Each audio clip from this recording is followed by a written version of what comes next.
রসান কি করো? হ্যাঁ, মাছ ধরো? হ্যাঁ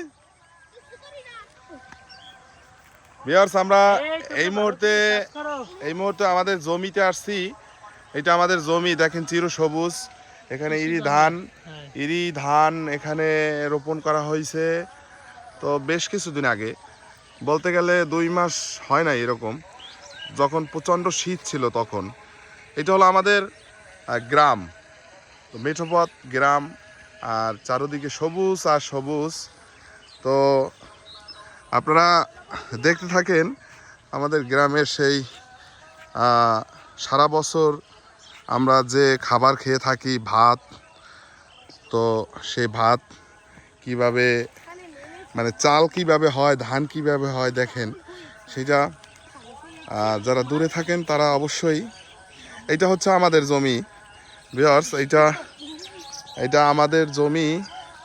তো রেয়ান, রফসান এদিকে ফেরো, আমাকে জমি কোনটা? হ্যাঁ, এটা আমাদের জমি। আচ্ছা, এইটা হলো আমাদের জমি ভিউয়ার্স। এই যে আপনারা এখন যে এইটাকে বলি আমরা আইল বলি, আইল, এটা দিয়ে মানুষ হাঁটাচলা করে। তো এটা দিয়ে একেবারে ওই প্রান্ত পর্যন্ত এটা আমাদের।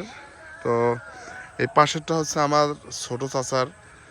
তো এটার এই পাশেরটা আমি একটু দেখানোর চেষ্টা করি। তো এটা এবছর আমরা, তুমি ওদিকে যাইও না রেয়ান,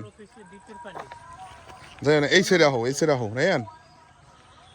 আচ্ছা, তুই দৌড়াই না, পরি যাওয়া। বিয়ার্স, এই যে এই সাইডটা হলো, এইটা হলো জমির এই প্রান্ত। তো এটা আমাদের, ইনশাল্লাহ আমাদের যত জমি ছিল, জমিগুলো আমার মায় মারা যাওয়ার পরে সব জমি লিজ দিচ্ছে আব্বা। ঠিক আছে, এখন এই একটা জমি আমরা বাড়ির কাছে, এই জমিটা আমরা আব্বা নিজে সে লাগাইছে।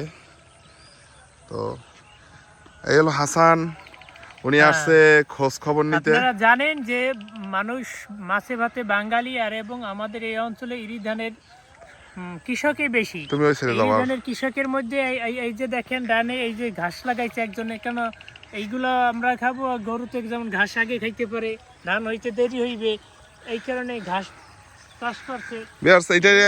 চাষি হলো অন্যরকম, গইলার ঐতিহ্যবাহী গোয়ালবাড়ি এবং গরু পালনের খামারিরা ব্যাপক তাদের।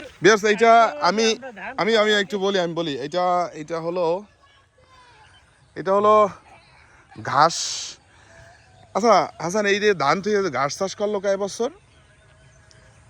এটা গরুর আগে খাওয়াইবে দেখে এটা ধান চাষ করছে। দেখছেন আপনারা ভিউয়ার্স, এখন মানুষের শুধু খাবারের যোগানেই না, পশু পাখি অর্থাৎ গবাদি পশু যা আছে এর খাবার এটা পূরণের জন্য, ঠিক আছে, এখানেও সেই ধানের মতো আর কি রোপণ করা হয়েছে, ঘাস রোপণ করা হয়েছে। এটা কিন্তু ঘাস ভিউয়ার্স, আপনারা দেখেন এটা ঘাস। আমরা একটু বড় করে দেখানোর চেষ্টা করি আপনাদের। হ্যাঁ দেখছেন, এটা কিন্তু ঘাস। তো এই পুরাটা আমাদের একেবারে মানে চাষাবাদের জমি পুরাটাই। তো ওই সাইডটা হলো ব্লক, ওই সাইডটা ব্লক বলতে আপনার ওখানে সেচ ব্যবস্থা, ডিপ প্লাস হলো খালের পানি আসে ওখান থেকে। তো রাইয়ান, তুমি কিছু বলবা এই তোমার ভিউয়ার্সদের উদ্দেশ্যে আমাদের গ্রাম সম্পর্কে বলো, ওখানে দাঁড়িয়ে বলো। বলো না, শরম নাও, বলো না, তুমি বলবা না আজকে সাথে জমি কোনটা লাগাইছো এই বলো, দেখাও। আচ্ছা যাই হোক, ও আজকে দিনে মনে হয় কথা বলবে না, কারণ রোজা আছে রাইয়ান, রাফসানও রোজা। দেখছেন, রোজা নিয়ে আমরা আপনাদের ভিডিও মানে করার জন্য আমাদের এই জমিতে আসছি। রাফসান, তুমি কিছু বলবা ঘাসের সম্পর্কে? গাছ লাগাইছে, এই যে গাছ লাগাইছে, গরু খাবার লাগে, গরু পিছন দিক দিয়ে গোবর দিয়ে। যাই হোক, একটু দুষ্ট প্রকৃতির ভিউয়ার্স। এখন এই মুহূর্তে ওই দেখছেন রায়ান খুব দৌড়াদৌড়ি করতেছে, খুব ভালো লাগতেছে সম্ভবত। তো আমাদের এই গ্রামের এই ভিডিওটা কীরকম লাগছে আপনাদের অবশ্যই জানাবেন, আমরা অপেক্ষায় রইলাম। তো আসসালামু আলাইকুম।